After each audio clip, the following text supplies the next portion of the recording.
فيلمنا تجمر أبا غير أمريكا تقامات إزخونت أشلي استبالت ملكع تغرزو مسادي أجولي قدمنا بيت مرت مخادن ورسن مبلعنا تدالونا رأينا أيو أشلا ديان جلاب غربا أوان صموت أولوز نبرا كتما حديقن قبل حج زلون كتما منبار جمرا انتخونا كاوزبتو ساخون جولي قوالا أشلي أبستمزغوت لحدش بيت مرتوشتي ممرنة تواسو تواسيرا سرحك تجمر كم زخونت فيلمنا تاردنا أدن قالن نفلما معلتن مجمار نبيت مرت مساعتوا نبيت مرت دايركتر نجولي تقبلا نت بيت مرت كتاريات تجمر أشلي ون نبتستمدوت لك فيلم ساعتوت اتنايك فيلم ممر حدا شمارت منبال ناشلي مستمنايك فيلم تمهاريات اللاليا اتناي مجمريك فلك زي مستزاز مدما كيفين نستبالة حدا ممر تاريخ ممهار كمفتاو استلعالة اتم تمهارو قلصلو سمدما تاريخو يبلوه نتزامرم زنبرة تاريخ زوك الخدان ودي بممسا بحساب نبت تاريخ استفاد أمر لبتا وسفيدو نمهارو يتصنح نصبحت نقدما كيفين نبت بيت مرت بممسا مكينو تتقبلون تورد اتتمالي ودي وزنبرة نتم تمهارو زامرو لنبرة ناي تاريخ خدان بزاسحاق ملكيو عبت ناي باركينج بتا تتاويل يصنحو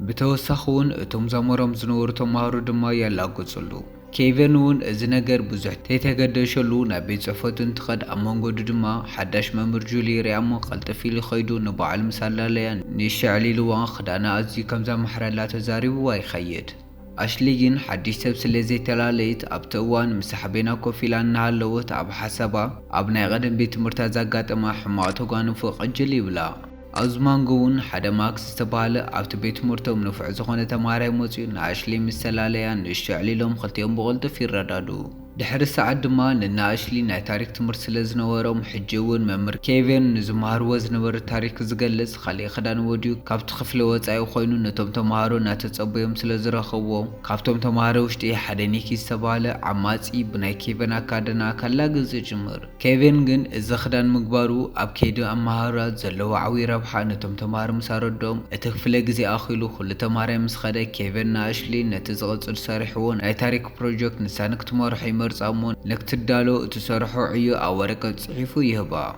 دحر دما أشلي ماكسن كفيلو من علو لنهلو اتنيكي استبالة عماز تماري بدحر موتي نماكس بسانتو وقعن تحلف أشلي قريموم سلزرعي نيكي بخلتيوم ألاقيتو يخيد أبتشي معلت دما جوليني كيفن نتبيت مرسي تبو غيرو نكاري أبزحاتو تتمسرت كيفن تحوكيسو نتغزر بيت مرتنا راينا هالي كتساوتي جمرو نعللن هلون نهتو تماري زخونة أشلي قوالا مخانا انتزاربو عدن قوالن بحدو كخانا مخالن عوي عدل كم زخونة كيفين نجولاي قلسلا أبتغلص المعلت دما كيفين نتم تمهاروم مدناس أبتزامر زولو تاريخ زعوي إجابنا مهاروم دحرم صناح عدو أشلي زخونة مهمر جولا كم عينتنا قدم خدان وديان أبتمدرخت متسب مقار نخلتا بمخان نتم تمهاروم مدناس يمهرووم قصيلو دما كيفين نخلم تمهارون أبت مدرخ تصويع بمزا مدو خوينوم نكدنسو سلازعززوم أشلي ون مستعماز إني كيبوز حوا تفتوت خلطيهم بحساب خوينوم يدنسو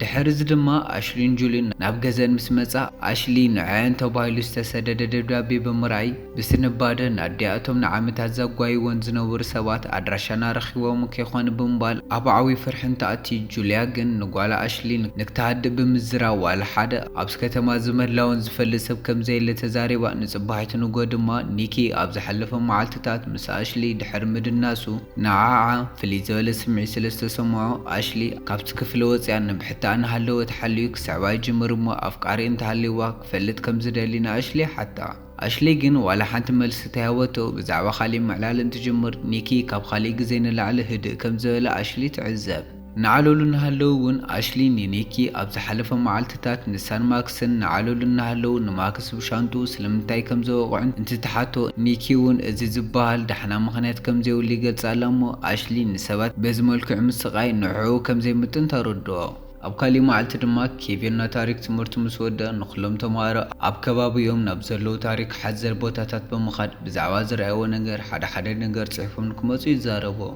بز مخنيات دما دحر تمرتي نيكت خيلو نابا أشلي بمخاد أبتكباب يوم زلو ناين فارت مزيم ريوم نكمتو يحتى مو أشليون تسامامي عاب بحنساوي خودو نابتي ميزيم سبصحون أشلي نينيك قدما بحقا أوان خالاي كوينات عالم بايلوت نهالو بزعواز فوصوما مستنكراون نيك سلسة زاروتو نيكيون هاهي لوكسا معمسو على بصحاو موديوم نيكي باشلي نابغزا يبصحا ነዚ ነገር እውን ናይ ኒክ ኣፍቃሪ ነበር። ኬሪ ኣብ መኪና ውሽጢ ኮይና እናተዓዘበ ስለ ዝነበረት እቲ ሓድሽ ናይ ኒኪ ናይ ኣሽሊ ምሕዝነት ምችዖት ይኸላ። ድሕሪ መዓልትታት ድማ መምህር ኬቪን ናይቶም ተምሃሮ ኣሳይመንት ኣኪቡ እናንበበ እናሃለወ ኒክ ኣሽሊ ተዛረበቶ ናይ ኣባሓጓ ታሪክ ምስ ዝረኣይዎ ቦታ ተሓይዞም ጽቡቕ ዝበለ ጽሑፍ ከም ዝጸሓፈ ስለ ዝረኣየ ኬቪን ናብ ጅሊ ብምኻድ ነቲ ኒክ ተባሃለ ዓማ ዝተማሃራይ ምስ ጓላ ምውዓል ካብ ዝጅምር ጀሚሩ ጥባዩ ኣዝዩ ከም ዘመሓየሸ እንትዛረባ ጅሊ እውን ብዝሰምዖቶ ነገር ኣዝያ ትሕጐስ። ንጽባሒቱ ድማ ኬቪን ብመልክዕ ተዋስኦ ነቶም ተምሃሮ እናምሃሮም እናሃለወ ኣሽሊ ኒኪን ኣዝዮም እናተቐራረቡ ብምምጾኦም ድሕሪ ክፍሊ ኬሪ ብድሕሪ ኣሽሊ መጺኣ ፈለይታ ዓንቂፋታ ንኣሽሊ ታውደቓ እሞ ይቅርታ እኳ ተይበለታ ሓዲጋታ ትኸይድ። ኬቪን እውን ድሕሪ ክፍሊ ናብ ጁልያ ኸይዱ እናዕለለ እናሃለዉ ጁልያ ትጽሕፎ ዘላ ናይ ተዋስኦ ጽሑፍ ሓቢሮም ንክለማመዱ ስለ ዝሓተተቶ ክልቲኦም ብሓሳብ ኮይኖም ነቲ ናይ ተዋስኦ ጽሑፍ እናንበቡ እናተለማመዱ እናሃለዉ ኣዝዮም ተጸጋጊዖም ክሰዓዓሙ ክብሉ ኣሽሊ መጺኣ ናይ ክልቲኦም ስምዒት በቲኻ ትሽንድቦ። ሓደ መዓልቲ እውን ናይ ኣሽሊ ዓርካ ማክስ ኣብ መንገዲ ሞባይል እናረኣየ እናኸደ እናሃለወ ሓደ ዓርኪ ኒኪ ነታ ሞባይል ሕዲጉ ካሳቒኡ እንትፍትን ኒኪ ኣብ ማንጎ ኣትዩ ነታ ሞባይል ካብ ዓርኩ ሕዲጉ ንማክስ ይመልሰሉ።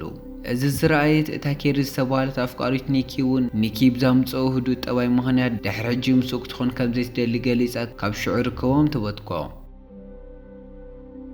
መዓልትታት እናሓለፈ ብዝመፀ ቁፅሪ ጁሊ ኬቪንን ኣዝዮም እናተቐራረቡ ስለ ዝመፁ ኬቪን ጁልያን ጓላ ኣሽሊ ስለምንታይ ኣዝያ ሓባር ከም ዝኾነትን ምስ ሰባትን ስለምንታይ ከም ዘይትረዳዳ እንተሓታ ጁሊ ድማ ጓላ ቅድመ ኣዋርሕ ከምኡ ዓይነት ቆልዓ ከም ዘይነበረት ገሊፃ ቅድመ ኣዋርሕ ብተፃራሪኡ ብዙሕ መሓዙ ከም ዝነበሩ ትዛረባ።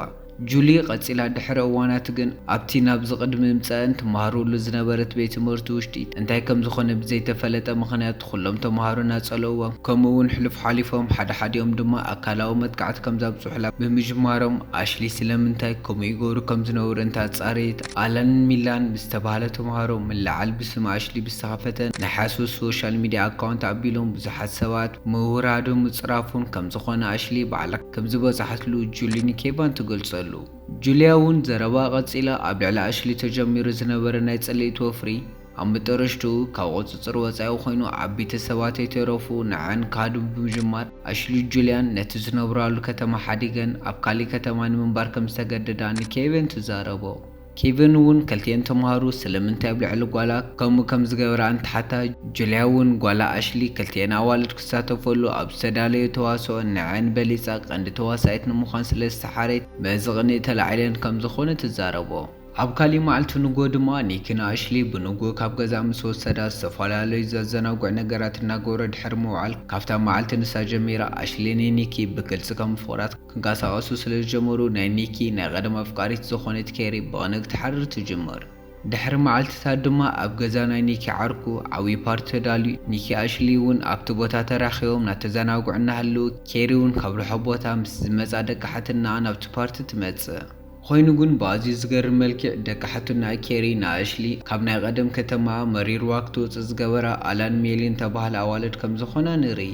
ኬሪ እውን ንኒኪ ምስ ኣሽሊ እናተዘናጋዕ ብምርኣይ ክትሓርቕ ዋላ ተጀመረት። ኣላን ሜሊ ግን ንኣሽሊ ብምርኣየን ኣዝየን ገሪሞን ቅድሚ ሕጂ ከመይ ገይረን ዋገን ከም ዝሃባ ንኬሪ ይዛረባ እሞ ኬሪ እውን ብዝሰምዖቶ ነገር ኣዝያ ተሓጒሳ ሽዑ ንሽዑ ሓደ ሓሳብ ይመፀላ። ድሕሪ ጻኒሕታት ድማ ኬሪ ናብ ኒኪ ኸይዳ ሞባይል ከፊታ ብኣሽሊ ኣብቲ ናይ ቀደም ቤት ትምህርቲ ኣብፂሖቶ ዝመፀት በድራይ ብምባል ብስም ኣሽሊ ተዘርጊሓ ናይ ሕሶት ፀርፍታት ፖስት ክሪኤት ትገብሮ። ኣሽሊ እውን ኣብቲ ናይ መሐመሲ ገኒ ኮፍ ኢላ እናሃለወት ፈፂማ ብዘይተፀቦይቶ መልክዕ እታ ናይ ቀደም ጸላኢታ ሜሊ ናብ ኣሽሊ መፅያ ሂወት ያበላሽኸየ ኢኺ ብምባል ተበዳሊት መሲላ ክትእውይ ትጅምር። ኒኪ እውን ኣብዚ ማንጎ ዝመፀ ኣሽሊ ፅሕፋቶ እያላ ዝሓሰበቶ ፖስት ኣብ ቅድሚ ኩሉ ምንባብ እንትጅምር ኣሽሊ ንሳ ከምኡ ከም ዘይገበረት ዋላ ክተርድኦ ተፈተነት። ኒኪ ግን ተዘይሰማዕ ይተርፍ። ኣሽሊ እውን ኣዝያ ሓዚና ኣብ ዝነበረትሉ ሰዓት ኬሪ ንኣሽሊ ናብቲ መሐመሲ ገኒ ደፊኣት እቶም ሓዲጎማ ይኸዱ። በቲ ዝተፈጠረ ነገር ልባ ዝተሰበረት ኣሽሊ እውን ናብ ገዛ እናጎየት ብምፅዓ ዝሕዝሕ ክትነብዕ ትጅምር።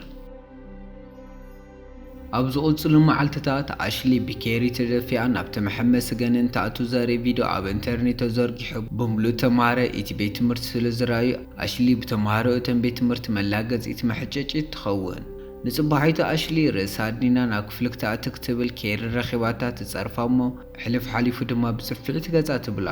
ኣሽሊ ድማ እዚ ነገር ፈጺማ ክትጻወር ስለ ዘይኻለት ንኬሪ መሊሳ ብምቡቕ ኣፍንጫኣ ደም ብደም ትገብራ።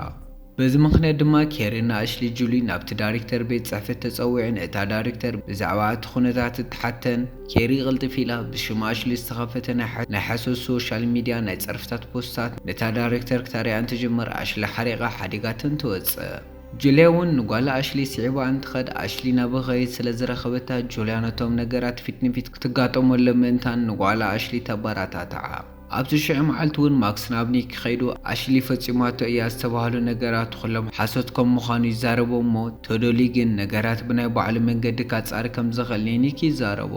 ኒኪ እውን ነገራት ብዘይገለ መረጋገጺ ኣቐዲሙ ብምፍራዱ ኣዝዩ ተታዒሱ ናብ ናይ ኣሽሊ ገዛ ዋላ እንተኸደ ኣዶ ኣሽሊ ጁልያ ግን ጓላ ኣብ ገዛ ከም ዘይላ ተዛሪባ ወሲኻ እውን ኣብ ልዕሊ ኣሽሊ ብዛዕባ ዝተፈጸመ በደል ንኒኪ ካብ ህስካፐ ትዕልሎ። ኒኪ እውን እቲ ሓቂ ካብ ጁልያ ምስ ሰምዖ ብዝሰርሖ ስራሕ ኣዝዩ ተታዒሱ ንኣሽሊ ብዙሕ ግዜ ናብቲ ኸዶ ናብቲ ናይ ነፋሪት ሙዝየም ኸይዱ ይረኽባ እሞ ኒኪ ንኣሽሊ ካብ ልቡ ይቅርታ ይሓታ።